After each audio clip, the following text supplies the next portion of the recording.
Bonjour à toutes et à tous, troisième rendez-vous hebdomadaire, actualité oblige, consacré au Vendée Globe. Ce qui fait entre autres la beauté, le succès de cette course, c'est son exceptionnelle dureté.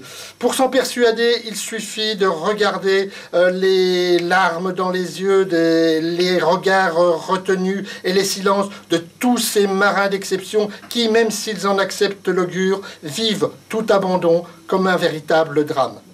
Alors, après Marc Guillemot, Quito de Pavan, Louis Burton, Samantha Davis, Jérémy Biou et Zbigniew Gutowski, c'est au tour de Vincent Rioux, l'un des favoris, de mettre un genou à terre. En effet, le 24 novembre au petit matin, le skipper de PRB a heurté une tonne de mer, autrement dit une grosse bouée métallique d'amarrage, endommageant le tirant de son outrailleur, ce qui l'a contraint à l'abandon. Mais tout de suite, retrouvons Vincent Rioux qui revient sur son abandon. Bonjour à tous, aujourd'hui on est dimanche 25 novembre et voilà, ce matin on est obligé de prendre la décision d'abandonner le Vendée Globe. Décision qui a été prise cette nuit parce que hier, suite à mon avarie, j'avais commencé à réparer le bateau. J'avais fait une réparation de la partie avant, un début de réparation de la partie avant qui s'était plutôt bien passé. Et puis cette nuit, j'avais commencé à réparer le tirant d'outrigger qui était le deuxième problème. Et puis au cours de cette réparation, on s'est rendu compte qu'il était plus endommagé que prévu. Et donc du coup, on a été obligé de constater que PRB était limite en état de naviguer en charge sur le haubans tribord. Donc voilà, ce matin j'ai sécurisé le bateau en mettant un maximum de câbles et de drisses pour tenir le bateau à tribord, le mât à tribord. Et puis voilà, je fais route au ralenti dans 10 nœuds de vent avec 2 ris dans la grand voile vers le Brésil. Alors je peux vous montrer le problème. Le problème c'est ici, donc cette pièce là qui a reçu un choc et à vrai dire elle est endommagée jusqu'ici. Et donc pour la réparer j'ai pu m'accrocher sur le câble en carbone existant juste sur 5 cm. Et il aurait fallu que je puisse m'accrocher sur 15 à 20 cm pour que ce soit viable. Et donc suite à une série de calculs effectués hier soir par le bureau JC Design qui est concepteur de notre gréement, et on a dû tirer la conclusion que le bateau était vraiment plus en état de naviguer et donc prendre la triste décision que d'abandonner cette course. Voilà, comme quoi ça ne tient pas à grand chose. Les autres marins ont connu des fortunes diverses. Retour en images sur la deuxième semaine de course.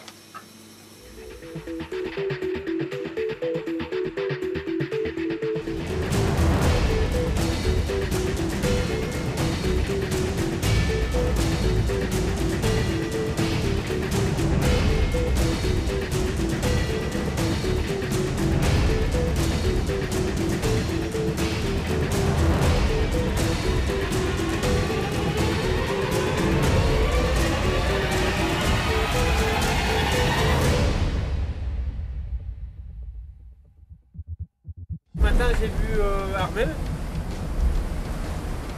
Je pensais qu'il était devant, donc ça va plutôt pas mal.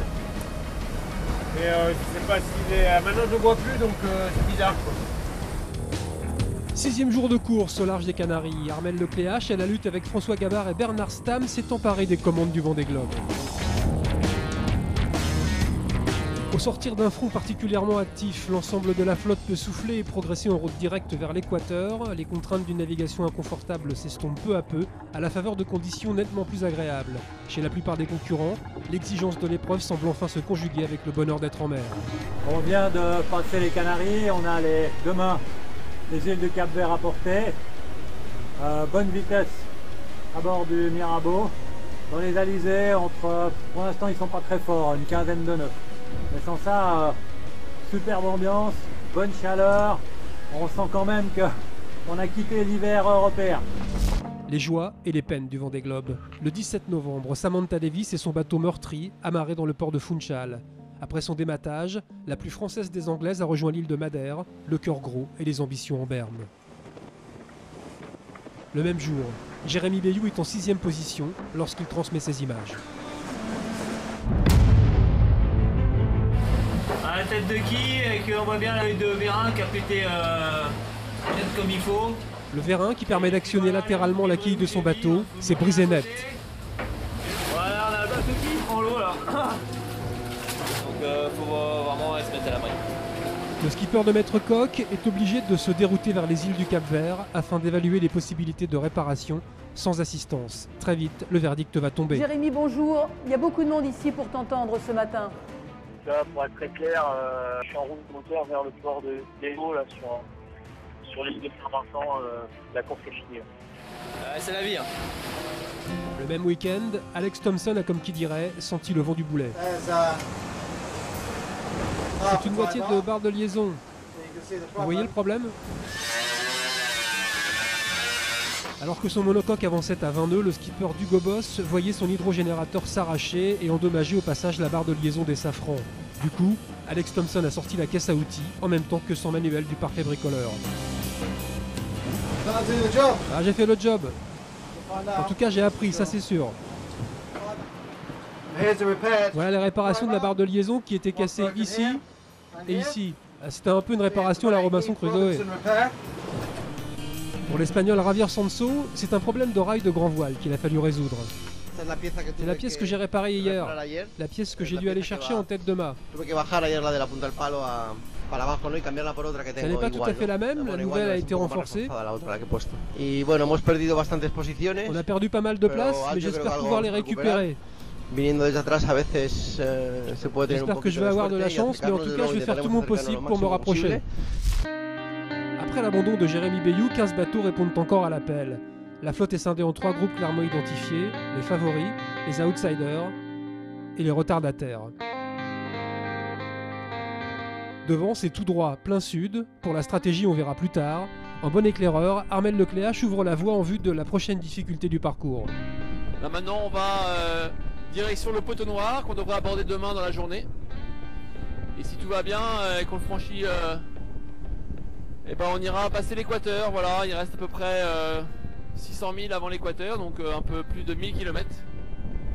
Sur ce Vendée Globe, voilà, il fait chaud et il fait beau à bord de Banque Populaire. En embuscade derrière les bateaux de tête, un trio composé de loups de mer. Ils ont pour nom Golding, Vavre et Le Cam, 162 ans à eux trois et des tours du monde en veux-tu en voilà. Depuis plusieurs jours, ils régattent au contact, à tel point que Jean Le Cam a du mal à trouver le sommeil.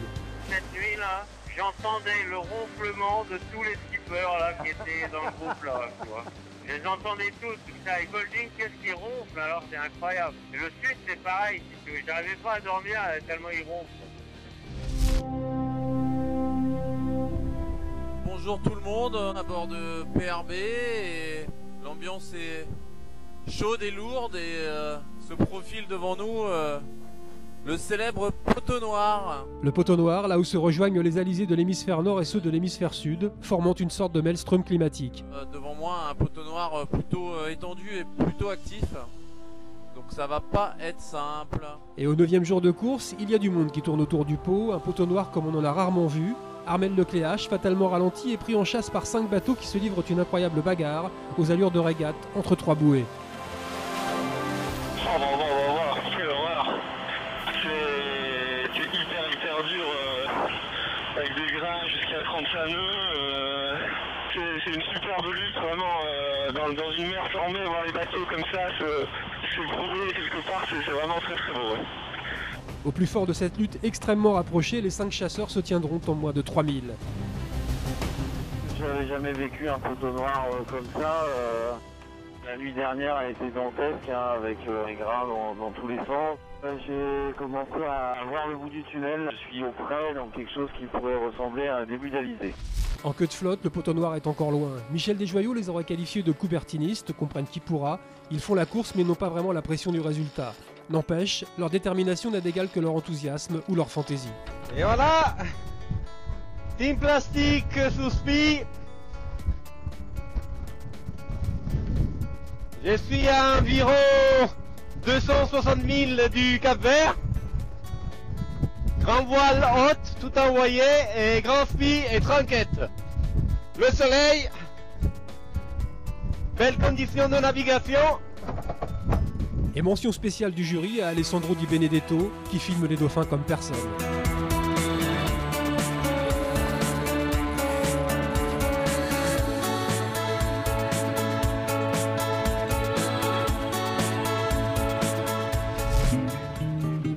Bertrand de Broc, lui, ne fait pas de bruit. Souvenez-vous. Il est revenu au Sables d'Olonne suite à son avarie du départ. Après avoir effectué les réparations qui s'imposaient, il est reparti avec 13 heures de retard. Aujourd'hui, il poursuit son petit bonhomme de chemin et grignote les places au classement, doucement, mais sûrement. Je vois pas le temps passer, hein, je vois pas le temps passer, donc non mais c'est super quoi, mais j'aimerais bien être un petit peu plus dans la course devant, mais bon, la route est, comme on dit, elle est encore longue, et puis il va se passer plein de choses. Il reste encore 80 jours de navigation, donc j'ai encore le temps de me refaire la triste, comme on dit. Un peu plus en arrière, à la latitude des Canaries, la trajectoire incohérente du Polonais Zbigniew Gutkowski ne manque pas d'étonner depuis plusieurs jours. Le 21 novembre, en but à d'insolubles problèmes de pilote automatique, c'est la mort dans l'âme qui envoie ce message à la direction de course. Aujourd'hui, j'ai besoin de vous dire ce que j'ai en tête depuis quelques jours. Le courage, ce n'est pas seulement combattre, mais aussi savoir s'arrêter. Je ne peux pas continuer comme ça.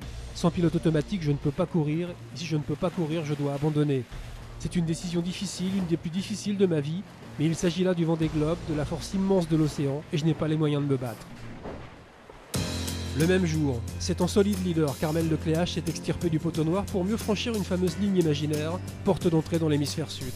Alors on vient de franchir l'équateur, il y a un quart d'heure là.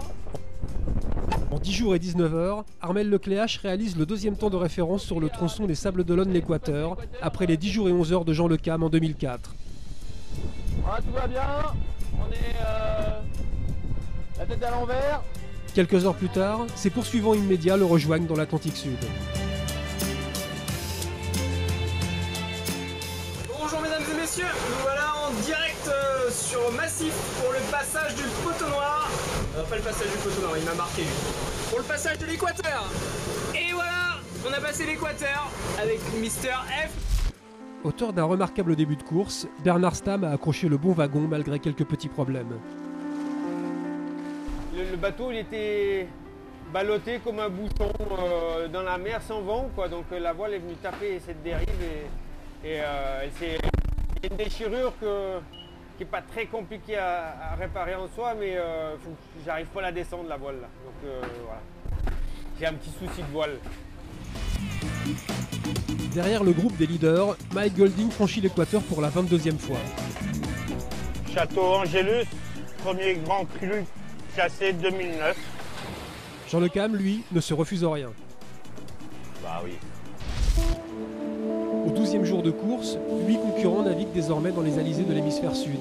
Parmi ceux-là, Jean-Pierre Dick, le skipper de Dierbach-Paprec, bien reposé et bien positionné.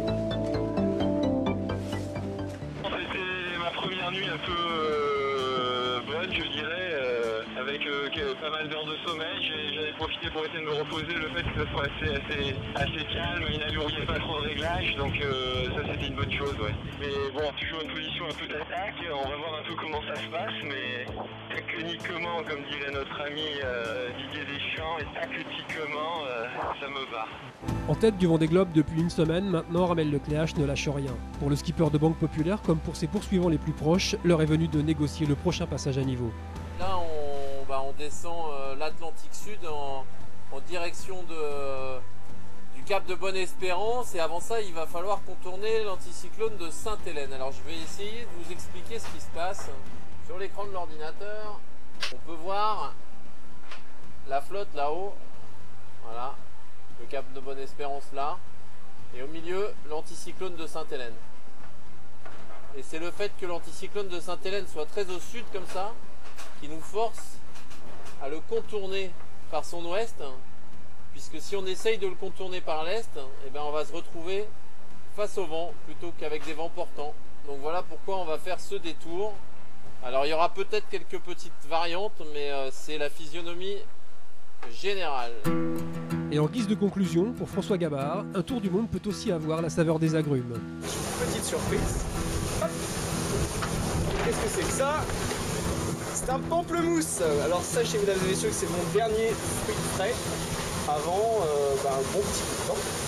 On est parti ici, on est actuellement en large du voisine ici, et comme vous pouvez l'imaginer, il reste pas mal de chemin. Voilà. Au bas mot, encore 20 000 milles environ à parcourir sur ce Vendée Globe 2012-2013. Clap de fin sur cette deuxième semaine de course.